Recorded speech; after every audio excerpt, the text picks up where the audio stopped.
I am Katie Logan Hedges, the chairperson for the Finance Committee. Today is Tuesday, October 7th. It is 6:39. With me, I have committee member Jeff Hallinan, and Tom Duval is absent. All right, we'll go ahead and get started with the minutes from August 19th that Melissa sent out. Did you notice any changes or corrections? No changes or correction. I will make a motion to approve them. Motion to approve by Jeff Hallinan. I will second that. All in favor signify by saying aye. Aye. Opposed, same sign. All right, we have three pieces of business to go over. The first one, Melissa, that comes from the law director. Can you go ahead and read it for us? An ordinance authorizing the director of any city department and/or designee to apply for and any and all grant funds, provided that the acceptance of any grant funds, including matching funds, must be specifically approved by council. Thank you very much. So with us this evening, we have the law director, Mrs. Kendra Kenny, if you would like to speak to this. Yes, so this has been my multi-year, part of my multi-year plan. It's finally some of this stuff coming to fruition after getting my feet wet. But essentially, I think where the city has been struggling the most is a lot of grant applications have tiny windows. And in order to pass legislation to get through committee and then get to council floor, we are missing the windows. This ordinance is designed, it only applies to certain grants, and those are the grants that don't need an actual council backing to apply or council backing for matching funds or any matching funds. So for instance, South Central Power does like a $5,000, $2,500 grant, but the window is very tiny to apply for that. But some of that can help some of our smaller departments with other resources and other things that they need. So this legislation is designed to give the city the ability to apply for those grants without having to necessarily each time come and seek council ordinance to do so. In order to accept, though, any grant money, obviously the typical processes would still continue. Council would be notified, we would have proper legislation brought forth. For instance, a lot of this ordinance in of itself is likely not going to apply to the service or utility departments, because those grants do require specific authorization from council to apply, authorization from council to accept, and matching funds. So this does not apply again to any of those classes of grants, but it does allow other city directors or designees to apply for some of those smaller amounts that are on tighter timeframes. So just one question. I'm probably not understanding this. So it can't be a grant that has matching funds, or it could be a grant that has matching funds, but the ultimate acceptance of those funds would come through council. The ultimate acceptance needs to come from council, and I would actually probably ask to see those before they apply, because again, I don't want to tie us to matching funds that council's not aware of. Mm-hmm. I think that anytime matching funds need to come into play, council needs to be aware of it from the get-go. So my advice would be it doesn't apply to those, but again, anytime funds are going to be exerted, anytime there has to be a formal acceptance from council, those grant applications are still coming to council floor. It does not change that process. Good. Any questions? Any questions from other council members who are present? No. All right, Jeff. I'll make a motion to forward this to our next council meeting on October 21st with recommendations for approval. And I will second that. Melissa, can you please do a roll call? Hedges. Yes. Hallinan. Yes. Okay, thank you very much. All right, second one. An ordinance amending the annual appropriation ordinance in the general fund 101 capital improvement 0.4% income tax fund, 206 safety forces 0.5% tax fund, 212 street opening trust fund, 249 capital improvements fund, 306 of the city of Circleville. Thank you very much, Melissa. So this is our 8th housekeeping ordinance of the year. It totals $782,477. There is one specific thing that I would like to talk about, and then we can talk about any other questions or line items.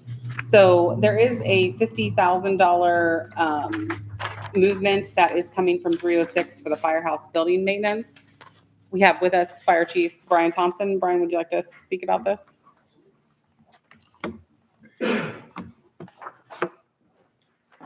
Brian Thompson, Circleville Fire Chief. Thank you for addressing this issue with us this evening. I've spoke to Mark, Paul Pride, and Jim Stanley on several occasions about the fire alarm system at the firehouse. As many of you know, that fire station was opened in 2002. That makes the building 23 years old. as technologies advance and things are being built, a lot of times the technologies that are put into a new building are older, especially when you're trying to make savings costs. Unfortunately, part of that is our fire alarm system for the firehouse. We initially thought that we could, with monies that we put in 306, we thought we could take care of the whole project with monies in that. But the adaptability and the compatibility of the current alarms or the sensors and smoke detectors and heat detectors, flow switches on the wet and the dry riser for the firehouse are not compatible with a new panel. So the quote that was submitted to you guys, I sent to Melissa for your consideration. This includes everything from the panel to all the switches, all the labor, them renting a lift to replace the ones that are all the way up to the ceiling. Just to kind of give you just kind of a snidbit of the importance of this. It's a life safety issue with the firehouse. When the firehouse was built, it was in excess of $3 million.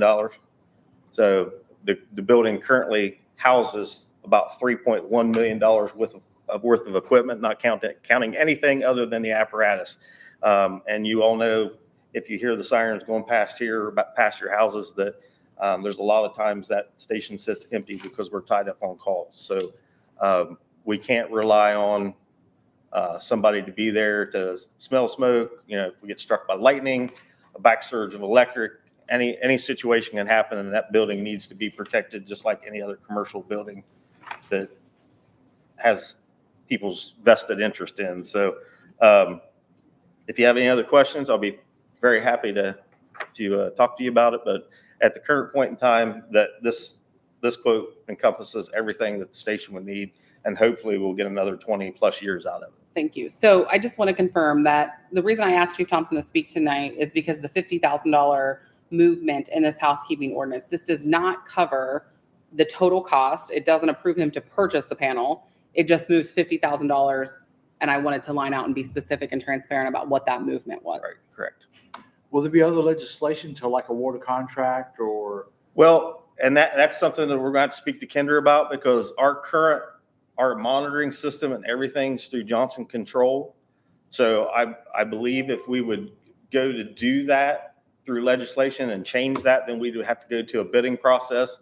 I don't know, since they've covered that, Tycos and Johnson Controls have covered that through its current state. I just don't know what your spending limit is without a council approval. Right. I mean, We're only appropriating money to that line. Yeah. I mean, that would just solely cover this quoted price for the current contract that we have with the company that currently handles our alarm monitoring and our fire service. So again, this is just for the appropriation of the money. There's a different conversation to be had about having to replace the unit. Right. Because the parts basically can't be. Yeah, I mean, basically, if you read the paragraph where it says scope of work, I mean, this panel is at end of life. So if anything would happen to this, there are no longer parts being manufactured. You can't buy them off eBay. You can't get them off Amazon. They're basically not available. So if we would have a catastrophic failure of this system, then what they're recommending in their scope of practice would be Firewatch, which. We just got to make sure we do it legally, that you're all. Right. And we just, before we did anything, we wanted to make sure that we weren't spinning our wheels and there wasn't going to be money available. So we wanted to be proactive in making sure we had funds before we went through a process with bidding. And I think most of the fire alarm companies are I work with them quite a lot doing fire inspections, and most of them are pretty compatible with each other's pricing ranges. So I'm assuming that there'll be a follow-up between you and the law director regarding Yes, the next absolutely. step. Yep. Okay. Yep. That'll be, like I said, I think we just wanted to, in talking to Mark, Yep. we didn't want to put the cart before the horse. I mean, we can do all this stuff, and if the money's not available, then we're pretty much wasting everybody's time. This is kind of cart before the horse. Well, Because typically Jeff asking for monies to buy new equipment, his committee approved it's going to finance. You're kind of doing it backwards. well, I just wanted to, like, with this being a life safety issue, and part of that would be the money portion of it, I figured that we need to make sure we had the money before we decided that we did all this and we didn't have the funds. Yeah. So, So to recap, the total quote of this that Brian needs is $84,575.64. 50,000 of which Mark is moving in his housekeeping ordinance. Okay? Any questions for the chief? Okay, thank you, sir. I appreciate it. Okay, so to go back to the housekeeping ordinance, 500,000 of that is from street improvements moved out of Fund 101. And then the other, as a general, looks like it's covering gaps to finish out the year. Is that accurate, Mark? Yeah, I do want to cover that 500,000. I think Michelle pointed out that the wording probably wasn't correct on that. It says moved out of Fund 101. We had $500,000, over $1 million, sorry, $750,000 available at the beginning of the year in 101. We removed that budgeting during the where we were making the cuts. But the money is still available in 206. So basically the money that we would have normally spent out of 101 for the roads is now being spent out of 206. So that money is straight out of 206. There's no money moving from 101 to 206. And this was money that was previously earmarked for the roads project and to now essentially pay the bill. Yes, it was at the beginning of the year. It was earmarked in 101. When we did the cuts, we removed that from 101 to bring more money up in 101, and it's being spent out of 206, and not the same amount. I believe it was 750,000, and now we're asking for 500,000, and this will get us through the end of the year. Okay. And then the last thing I wanted to line item out is there's $150,000 that is being moved over, which is the total cost for the shortfall at this point of the SAFER members from the fire department. That grant has now been expended.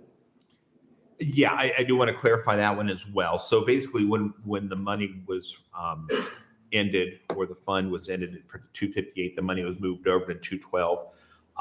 At the beginning of the year, there was not enough money appropriated in 212 for the health insurance and their regular pay to cover all of that towards the end of the year. So the money was available in 258, but since it was moved to 212, now we're appropriating that money to cover that at the end of the year. Okay. So Yes, I'd sir. just like to make a request. Mhm. Whatever the appropriate committee, safety committee or finance committee, I would like a complete and full update for city council around the SAFER grant. From this committee? Whichever the administration feels the appropriate committee is, either through safety or finance, to bring council up to speed on the SAFER grant. Okay. Some of us have been in conversation, know the grant's exhausted its funds. We still have the firefighters on staff. I just think council needs to hear a full report of the SAFER grant and its status. Mayor, can you do that through Jeff Wright? Okay. Okay. Any other questions regarding housekeeping ordinance number 8? If not, is there a motion? I'll make a motion to forward this on to city council on October 21st. And I will second that. Melissa, can we please do a roll call? Hedges, Yes. Hallinan. Yes.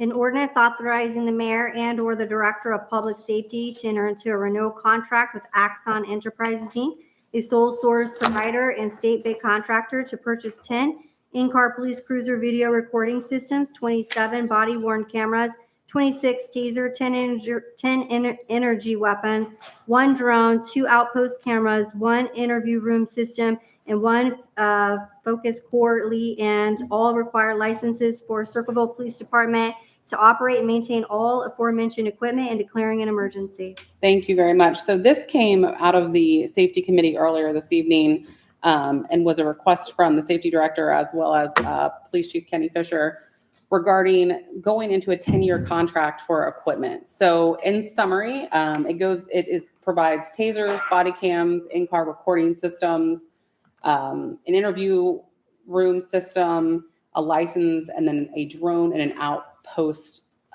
camera. Of everything that I just listed there, we have all of that currently outside of the outpost camera and the drone.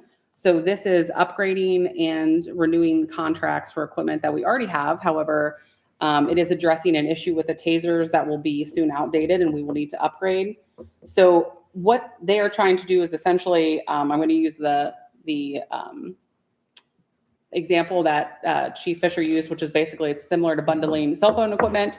You get a better rate if you bundle all of the services together. So they are trying to do that and lock in an interest rate over the course of 10 years. To do that, by doing that, they think that they could potentially save over the course of this contract $500,000. It also provides technological updates as it happens, as well as the drone and outpost camera, which are the two pieces of equipment that we do not currently have, would be covered in full for free to the city as a result of this contract. Does that seem fair? Did I miss anything? The only piece of technology the Axon Fusus, which is a software, it's not a piece of hardware, is additional as well. Okay, That's the real-time crime center thank you. concept that we pitched. New AI driven and updated Yep. as needed. So the cost would be approximately $167,413.98 per year, and it would be a 10-year contract. It did come out of the safety committee, moved forward with recommendation for passage. Katie, can I ask a question? Yes, sir. Chief, I think the clerk has already sent it out. The contract and the quote has all already been sent out to everybody. The quote's sent out. Once we get done with this, and I know it's going to go on to council, Axon's going to provide us with, The contract. their contract and quote are one and the same. It's just, the quote we gave you doesn't have their legal terms at the end of it. So once I know it's going to go on to council, they'll provide me with the one that has the legal terms in the space where we'll sign if it gets approved. Yeah, so the ordinance references Exhibit A. That's Exhibit A. Yes. Exhibit A is the quote. So as soon as the contract's available, I will do legal review of it and then forward that to council. Send it out before the next council. As long as we get it for next council meeting, I don't have it in my possession. They've got their broad terms on their website, which is all we would be getting on at the end of the quote. So I can provide those as well to you for your review, even if they don't give us the exact document. Yeah, our practice has been to try to have that contract with the legislation before we pass it. Yeah, working with Axon right now, they've been in and out with some sales reps. It's been kind of difficult getting things from them. So we'll make sure we have it before the council meeting. So one thing I would like to point out is because the news outlets are here and before we read it on social media to set the stage right now, there is a fire and EMS levy. It is not related to the police department at all. That is coming up in November. To reiterate, this is equipment that we already have, that we are upgrading, that we are responsible to already upgrade a piece of it. So I think that's a very important delineation to make to anyone who might be watching. This is not an investment that we do not already have. Questions or comments? I'll make a motion to forward this on to city council on the 21st with recommendation for approval. I will second that. Can we please do a roll call? Hedges, Yes. Hallinan. Yes. Thank you very much. That concludes all of the business that we have on the finance agenda. Is there any old or other business? Nope. If not, is there a motion to adjourn? Yes. I'll motion to adjourn. All right, we are adjourned at 6:57. Council will start at 7 o'clock.